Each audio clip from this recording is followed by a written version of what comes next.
Birds of a Feather by Whitney Angel. Chapter 4. Their sighs, soft echoes in the concrete and chrome. Summary, in which Danny comes to terms with his humanity.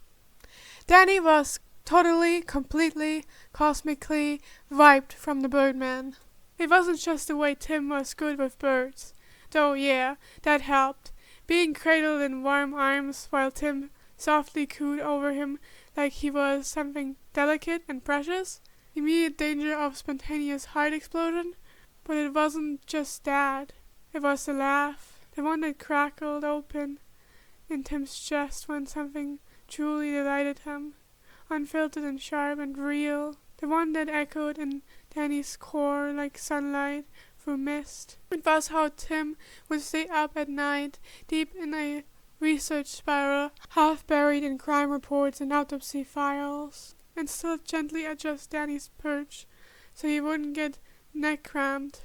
It was his brain, which frantically should be illegal. It was sharp, fast, clever as hell, and somehow had an Bunsen's burner incident that got Danny banned from the school lab in junior high. He technically hadn't caused the fire. The fire had started itself out of fear. And those eyes, stupid, so stupid, all sparkling alive when Tim figured out a new angle on the case. Danny swore. The man particularly glowed, but he was problem-solving, like some kind of emotionally constipated angel of logic, with a suspiciously nice jawline and the world's most lethal collection of hoodies. But above all that, it was how Tim was. Pragmatic, fair, kind. Not the cheap, performative kind. The real kind.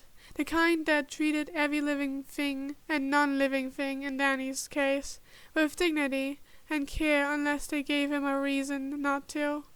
And even then, Tim usually gave them a second chance. And Danny hadn't felt it in so long.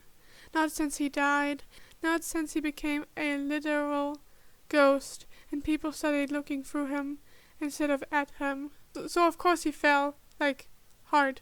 And the birds? Oh, they were not helping at all. Lady was, without question, Danny's biggest enabler, possibly also the root cause of whatever villain arc he was destined to spiral into. She'd long since assumed the role of feather consigliere, a mix between a mafia strategist and a gossip aunt with no filter, and had made it her personal mission to whisper unsocialized romantic advice directly into Danny's soul every time Tim so much as entered the room. Today was no exception. Tim had barely walked into the apartment, still shrugging off his jacket when Lady fluffed onto the back of the couch like a dramatic hawk. Her eyes gleamed with matchmaking malice. He looked tired. She frilled. Feathers puffed with judgment. You would turn human, make tea, rub his face, preen his hair, then marry. Danny choked on air. I can't just rub his face, lady. Lady flared her wings slightly, like she was physically offended by his cowardness. You have hands, you have a soul, and opposable thumbs. Coward. Then he flailed, gesturing wildly at Tim, who was now giving them both a raised eyebrow from the doorway, like he'd just walked into an argument between two crypts. I can hear you, Danny hissed under his breath. Good, less steps to proposal. Lady said smugly, beak tilted up, like she just outmaneuvered a chess master. I'm not proposing! Not with that attitude, she snapped. Where's your spine? Where's your mating dance? Must I teach you how to fluff your feathers? Madonna was far more subtle in her sabotage than the crows, who preferred chaos and screeching as their weapon of choice. She didn't need noise. She had timing and feathers. Every time Tim was about to walk into the room, like clockwork, she would descend from her perch with the speed and grace of a divine missile. Danny barely had time to brace himself before she landed squarely on his back and started to preen with the furious intensity of a dove on a mission for God. The moment her beak touched his feathers, she shifted into what could only be described as a passive-aggressive grooming assault. Her coos were sweet, but there was a maniac glint in her eye, like a fairy godmother who'd seen one too many feathers out of place and decided wing disarray was a personal affront. "You know this won't work, right?" Danny muttered under his breath, wings fluffing despite himself. He tried to edge away, but her grip tightened. In response, Madonna gave him a pointed nip on the shoulder, not hard enough to hurt, but definitely enough to say, "Shut up and take the beautification, you mess." Then he sighed and stopped resisting, if only because he knew the timing was no coincidence. Sure enough, a second later, telltale sound of human footsteps and the soft jingle of Tim's keychain outside the door. "Oh, come on," Danny groaned softly, trying to shift his wing out of her beak. "You're going to make it look like I'm molding from stress." Madonna ignored him entirely, dragging her beak down a misaligned feather with the celerity of a priest rearranging a sacred text. Tim poked his head in. "Everything okay in here?" he asked, eyes scanning the room. Danny immediately snapped his beak shut and flapped dramatically to his side, pretending to suffer, very obviously, very terribly. Madonna turned to Tim and let out the most demure coo she could muster, fluttering her wings like a modest deputy caught mid-custry. Tim chuckled. Oh, poor Ghosty, being forcibly loved by the bird mom. He left a moment later, and Madonna finally hopped off Danny's back with a satisfied shake of her feathers, utterly smug. Then he groaned into the couch cushion. "This is character assassination! Wing assassination! You're a menace in white." Madonna fluffed up and preened a final feather into place with an air of "You're welcome." Cece and Dee Dee, meanwhile, had taken the tutorial route, as if Danny were a feathered freshman in need of remedial classes on Avian Allure 101. Dee Dee, bless her twitchy little soul, was soft and round, and permanently stuck in the emotional liminal space between "please like me" and "please don't perceive me." Shaped like a marshmallow with wings and trust issues, she waddled up beside him on the kitchen counter, feathers fluffed to max value, and very deliberately demonstrated. What she whispered was, "The art of the fluff, TM. You fluff like this," she mumbled, fluffing up until she resembled a sentient cocoon ball. "It's all about tummy visibility, apparently." She gave a tiny, hopeful chirp to the nervous pirouette to show off her downiest bits, then immediately squeaked in horror at her own boldness and dove under a nearby dish towel like it was a weight blanket for bird anxiety. Then he blinked at the trembling towel. "Tummy visibility," he repeated flatly. "Right, of course. What have I become?" Before he could spiral too hard, Cece landed with a whoomp beside him, eyes bright with maniac intensity and the energy of a bird who'd absolutely won a street fight over a crusty bagel. "Okay, so angle your primaries at this degree," she barked, flapping at him like a tiny instructor in a military boot camp. "You want max drowny surface area for optimal cool response. It's all about soft thread display. Like, I could ruin your life, but I'm adorable, so you want me to. Got it?" No, watch." Cece fluffed her chest out like a proud muffin, wings adjusted to an exact and probably OSHA-violating angle, then turned a full circle, like she was modeling at a runway for unhinged pigeons. "See the symmetry? This is what the humans can't resist. Absolute power." Danny opened his beak to respond, but never got the chance.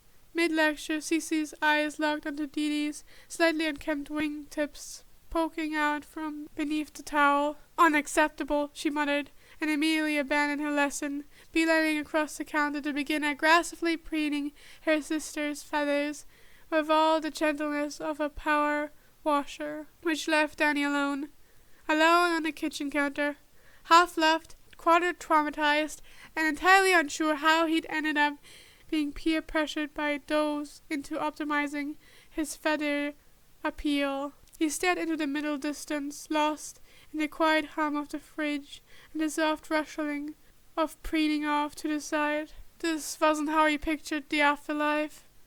This wasn't even how he pictured Wednesday. Tummy visibility, he muttered again. A little broken, a little defeated. But the worst, the absolute worst, was when Tim looked at him. Not in passing, not the casual, distracted glance he gave when herding the crows off the bookshelf or shooing Madonna off the sink. No, it was that look. The one he gave when the apartment was quiet and the morning sunlight made everything gold and still. When Tim's eyes were tired but soft, his voice low and full of warmth like a blanket fresh from the dryer. When he would reach out gently, always gently, and stroke over Danny's crown with slow, absent-minded care, fingers threading through his feathers like Danny was something good, something worth soothing. Danny's core would shudder, skip, catch like a scratched record behind his ribs.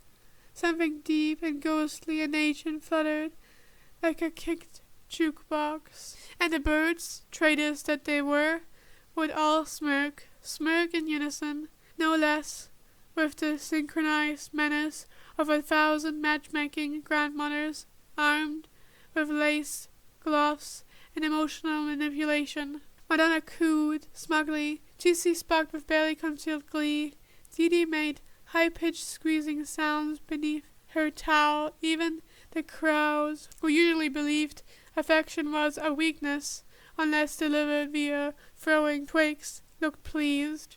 He was doomed, haunted, cursed by the universe and every romance trope known to literature. No escape, no reprieve. 5 years of eldritch cosmic horror, of walking between dimensions, of staring into the abyss and making it blink first. And he'd been undone by one emotional, constipated human male with good bird manners and the softest smile known to man. Danny fluffed up on instinct, face metaphorically buried in his metaphorical hands. He'd have to marry him or die trying. Again. And that's how Danny ended up living the afterlife dream on a Wednesday afternoon. There he was, perched squarely in the sacred, revered, holy zone that was Tim Drake's lab. Not on a desk, not dangling from a lamp, or squished into the chaos pile of case files. His lab, warm, slightly slouched, hoodie covered, and shaped exactly like Danny's new favorite haunt. He sat like a smug, oversized croissant, wings tucked in just right, feathers slightly ruffled for maximum softness. He leaned forward with exaggerated interest, head tilted like a very professional assistant bird, while Tim muttered over a case file. One hand flipped pages with practical focus. The other was absentmindedly stroking down Danny's chest like he was a prized emotional support pigeon. And Danny was purring, well, gurgling, a sound deep in his throat, somewhere between a pleased growl and a possessed espresso machine. Involuntary, deeply embarrassing, deeply dangerous to his street cred. But Tim smiled every time he heard it. So obviously, Danny was going to keep doing it until the sun died and the infinite realms ran out of weird portals. You know, Tim muttered, eyes scanning the report. I thought you were a New Yorkian crow at first. Danny blinked. New Yorkian? That didn't sound real. Was it even a species or just a vibe? Big attitude, problem solving, crack for chaos. Tim continued, his soft voice, fingers scratching gently over Danny's sternum, warm and soft, dangerously close to melting the remains of Danny's very soul. But now I'm wondering if you're Icelandic. Then he squinted, beak tilting in mid-offense. Icelandic? What kind of avian profiling? He let out a tiny, restrained craw, just a whisper of the full Ghost Raven volume TM that could shatter windows and make crypts flinch. I'm serious, Tim said. A smile tugged at the corner of his mouth. You're bigger, fluffier, weirdly affectionate, and you sound like you're arguing in ancient dialects every time I tell you to stop stealing my socks. Then he clicked his beak with great dignity. One time. He stole one sock. Okay, 3. But that was a low blow, and also the wool one smelled like him.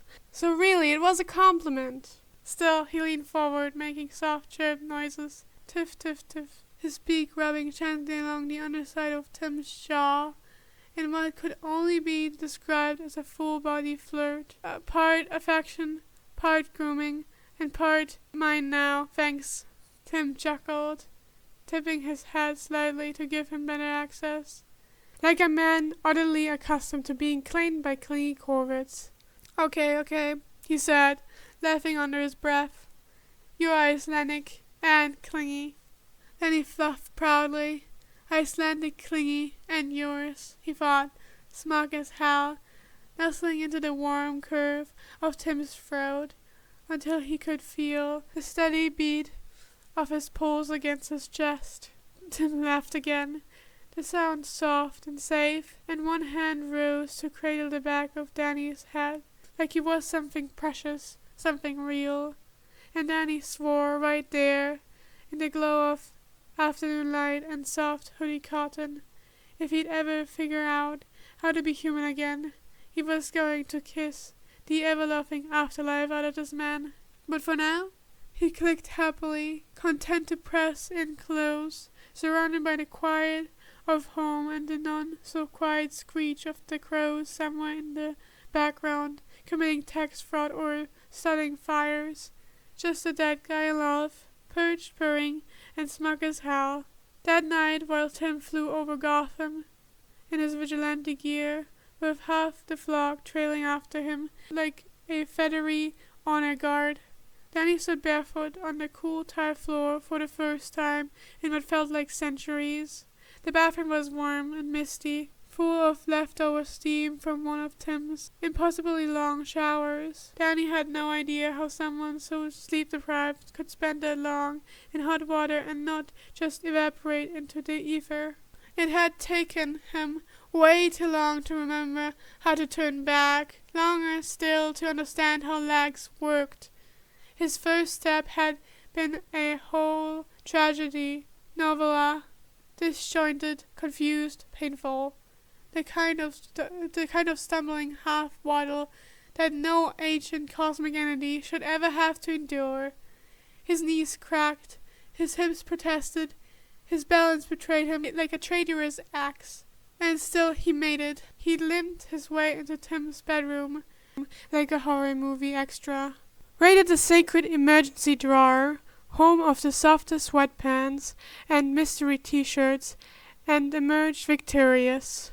Now he was swimming in a Gotham Knights hoodie that hung off his shoulders like a weighted blanket, and a pair of drawstring joggers tied so tightly they were particularly leggings. The whole assembly smelled like collage, deterrent, and unsolved homicide, very on brand. The mirror in the bathroom was still fogged from the post-flight shower, and then he didn't dare wipe it clean. He wasn't ready, not for his own face, not after so long as a bird. His hair, now brushable for the first time in months, stuck out in wild fluffs from where Madonna and Lady had taken turns preening his bangs. Lady had whispered something about visual symmetry and romantic impact before leaving to shadow Tim through the Gotham skyline. Dee had landed on his knee earlier, making herself into a perfect cinnamon roll of judgment in his lap, and then fluffed off for her part of the nightly patrol, leaving behind nothing but the faint feather imprints and quiet disapproval. Cece meanwhile was stationed on the sink faucet, feathers puffed up to maximum capacity like she was about to debut a presentation titled Why Danny Should Shoot His Shot Already, a data-backed appeal, and the crows were worse. You look fine, Bassett croaked from atop the towel rack where he was chewing on the corner of one of Tim's black towels like a gremlin in a goth boutique. Too fine, Little added from the curtain rod. Wings faded dramatically. Scandalously fine. Bird chasing fine. Danny groaned and buried his face in his hands. You guys are not helping. We are helping, Bassett replied smugly, hopping onto a hanging loofah with dark glee. You're just drowning in self-doubt, which, by the way, is not hot. Danny glared at him through his fingers. You literally screamed at the vacuum cleaner last week.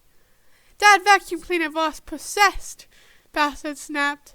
Danny crossed his arms. You were the one possessing it. Schematics, Bassett crowed. Cece gave an exasperated groan and muttered something under her breath that sounded like men, while adjusting a stray feather with too much force to be subtle.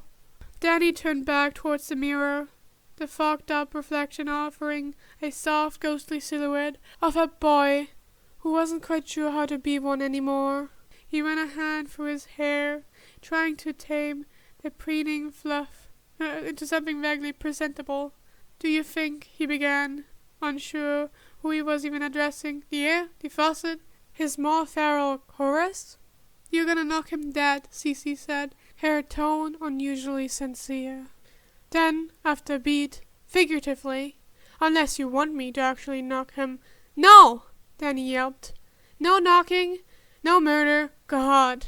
You say that now, Little muttered, swinging upside down from the rod like a fuzzy bat. Then he let his forehead fall gently against the foggy mirror, hoodie sleeves swallowing his hands.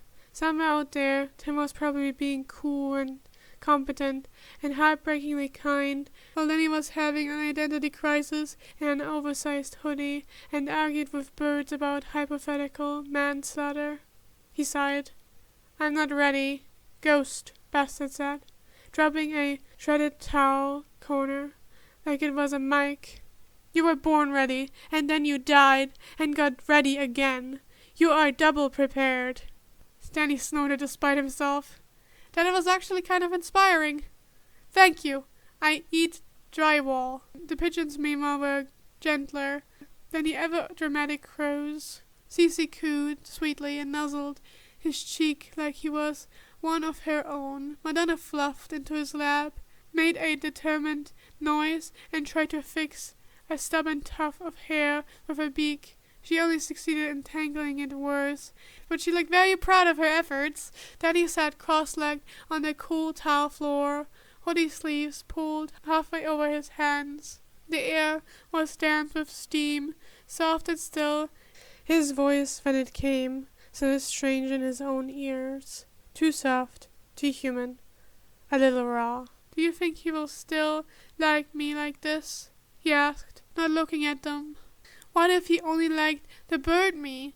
What if this is weird now? What if I ruined the weird, perfect thing we had going? Madonna let out a little indignant squeak, sounding personally offended by the question. She climbed high onto his lap and puffed up like a angry rice ball. Nope, said Cece firmly, wings tucked and eyes bright. Denied, rejected, absolutely not allowed to think that. He called you a baby, Madonna added, beak poking at his sleeve like it proved something. He let you rub your beak on his face, said Cece. His face, ghost. He laughed when you flipped your leg like you were dying, Lil called from the towel rack with a whistle. That's boyfriend behavior. Danny groaned, flopping backward onto the tile with a dramatic thud. I'm spread like a martyr. He stared up at the ceiling like it held the answers to life and death and post-avian romantic crisis. This is insane, he muttered. I'm insane. I've been living as a giant bird in a vigilante's apartment. I've been purring. Purring! What is my afterlife?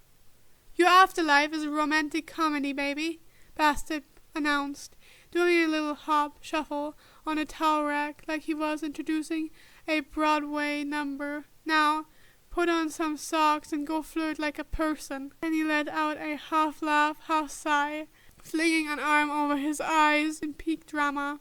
God, I have become the world's most dramatic Birdman. He was warm, nervous, filled with a buzzing sort of hope that fizzled under his skin like a soda pop and static electricity. Okay, he whispered, to no one and everyone. I will tell him, eventually, maybe, probably. Just gotta, casually appear in his kitchen like I didn't just spend 3 weeks screaming like a goblin. Wear the hoodie, Madonna called, perking lightly at his elbow. He likes that hoodie. Danny cracked one eye open. It's his hoodie, yes, Audrey Pigeon said at once, scandalized. He groaned and sat up slowly, rubbing his face before turning to the mirror. The fog was still clinging to the glass in swirls, but this time he didn't hesitate. He reached up and wiped it clean. A young man stared back. Pale?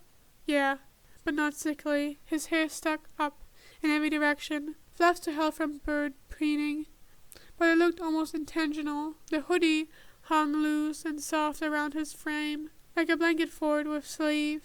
His eyes glowed faintly in the dim bathroom light, but he looked healthy, healthier than he'd looked in years.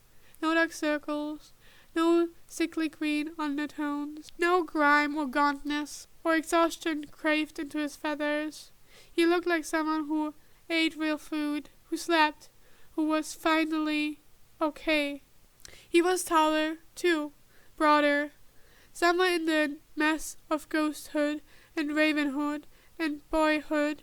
He'd grown up, baby fat gone, shoulders squared, probably as tall as his mom now, maybe taller. He'd had Chaz's unsettling sharp stare and his dad's eyes. He didn't look scary, didn't look monstrous, didn't look like a bird thing pretending to be a boy. He looked like someone a little in love, and maybe, just maybe, that wasn't so bad.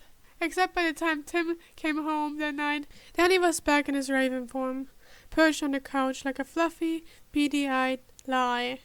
He was perfectly fluffed, tail feathers neatly arranged, and his eyes fixed on the door with the solemnity of a Victorian widow.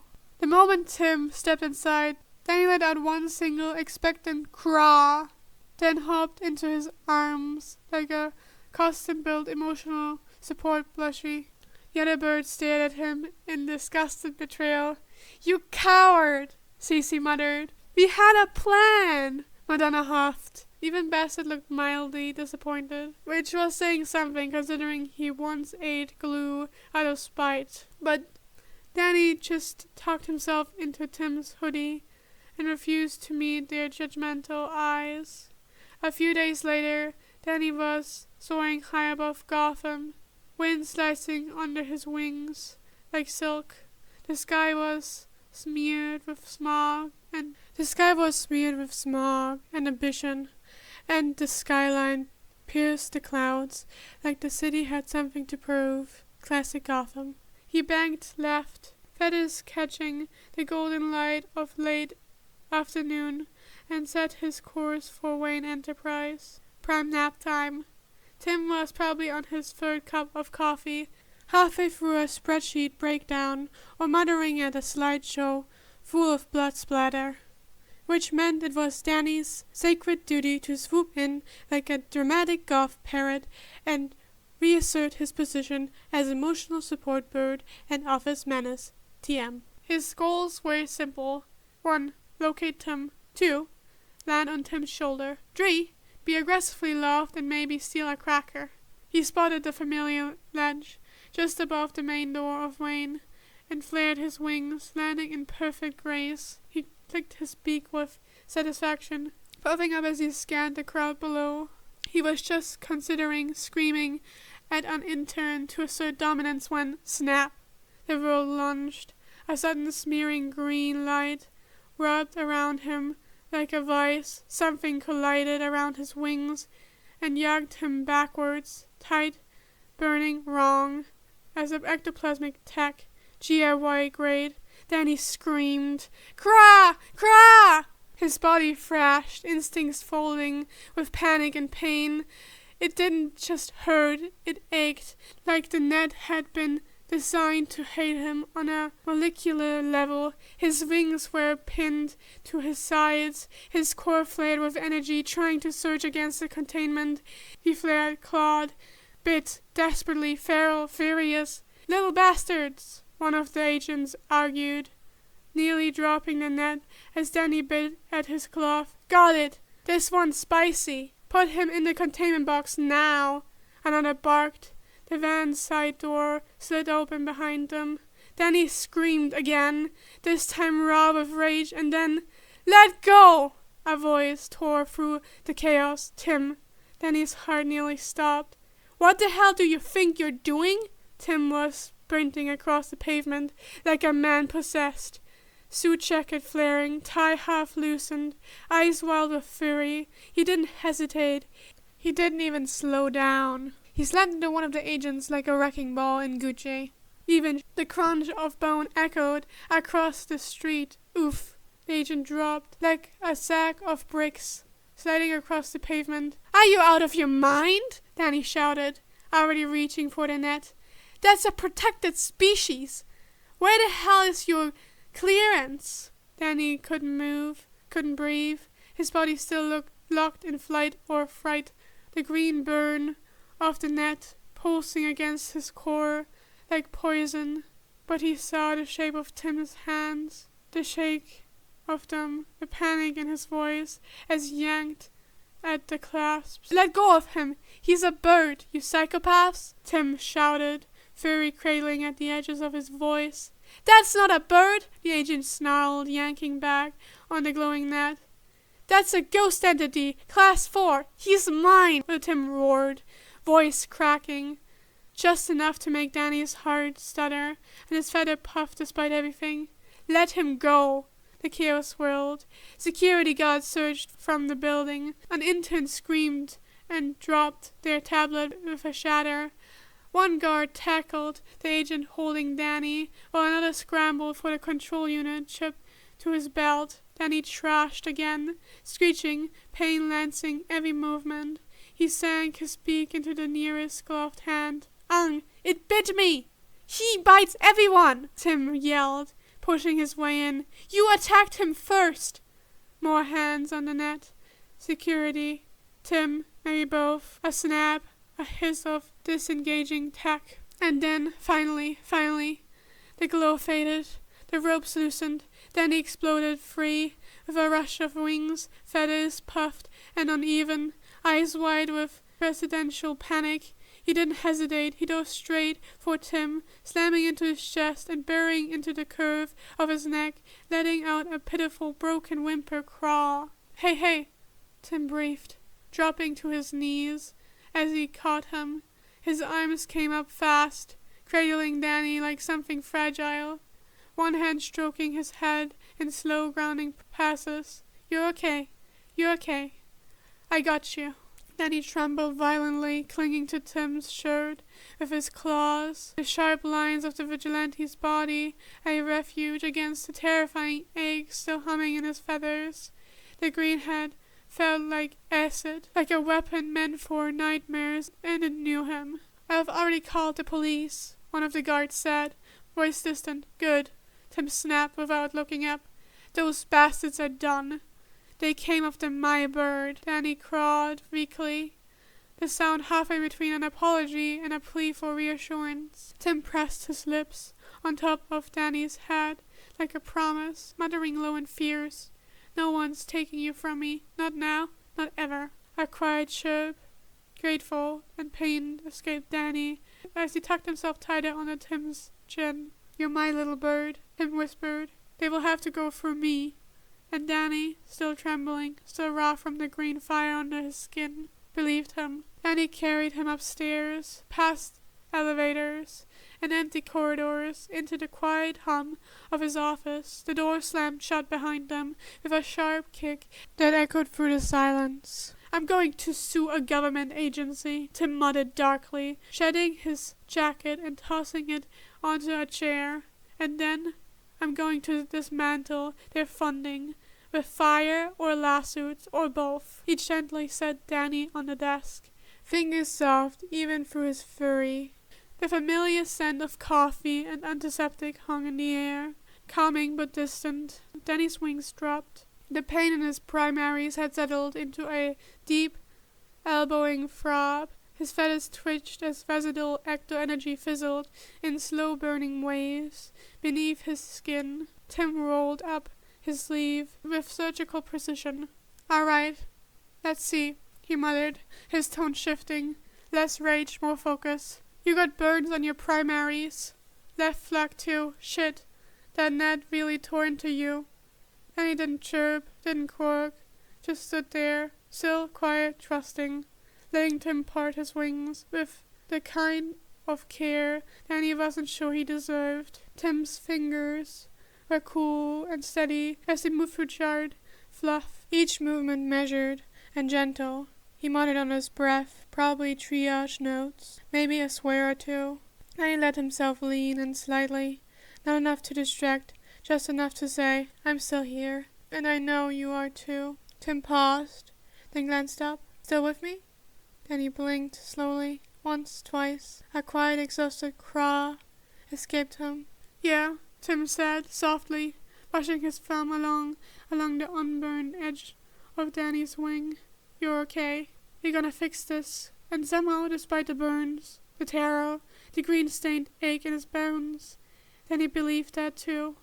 Every time Tim's fingers ghosted over a raw spot, Danny winced, not from the pain, though it did sting, but from how gentle the touch was. Tim's hands were steady, tender, furious, but not at him, angry for him. "You okay?" Tim asked softly, pressing a cool pad of gauze against a burnt ridge near Danny's wing. "I think some of this is superficial, but I've never seen feathers react to energy like this." His voice lowered. "What is this?" And he hesitated. Then in a soft, rasped croak, he said, "Bad guys." Tim stilted. His fingers froze over a blood-streaked patch of fluff. Slowly his head tilted down, eyes searching Danny's face. "What did you say?" Danny tilted his own head in return, beak clicking faintly. He guarded what focus he could, straightened slightly, and repeated his most dignified, raven voice to him. "Bad guys." Tim's eyes narrowed, not in suspicion, but in the cold, analytical focus he'd used when narrowing down suspects. "Who?" he asked quietly. "The ones who grabbed you." Danny's wings dropped. He shifted on the desk, claws circling tight on the wood. "G-I-Y," he croaked slowly, each letter deliberate, each one bitter on his tongue. Then again, with more certainty, "Bad guys. They hunt me. And mine." Tim stared at him for a long moment. "You're saying they're hunting you?" he asked, voice carefully even. Danny's feathers ruffled. His eyes flickered to the closed office door, and then back to Tim, lower, softer. "Me and mine think we are not sentient, want to destroy us." Silence stretched between them, and then Tim's face shifted, his frown deepening, eyes burning with something darker, fiercer, but it only lasted a second before he leaned in. He pressed his forehead gently to Danny's, warm grounding. The rage gave way to something far more dangerous, devotion. "No one's going to get you," Tim whispered, voice rough with quiet promise. "Not while I'm around. Not while you're with me." Then he let out a soft, not quite craw, more a cracked whisper of breath. "You're a little bird." Tim smiled, small, stained, but real. He brushed a thumb along the fluff of Danny's chest, his voice shaking with the weight of what he left. "Yeah, you're mine," he said softly. You're my little bird. His touch moved in gentle circles, calming, steady, and no one's going to hurt you. Not as long as I have you. Danny leaned into it, feathers brushing along Tim's jaw like a kiss. His wings still burned, raw from the net, but it hurt less here with him, with Tim's hands cradling him like something precious, like something that mattered. And that was the chapter! I hope you liked it. If you did, leave a like. If you like my videos in general, feel free to subscribe, and there's a bell for notifications. Otherwise, I do Podfic commissions. If you want me to read your Podfic or a Podfic from someone else, just like text me on Discord. Infos to that are in my channel description. I have put one of the bird memes probably from the notes in in my yapping and results. So if you want to see that, look at your screen. Have a nice rest of your time. See you next time.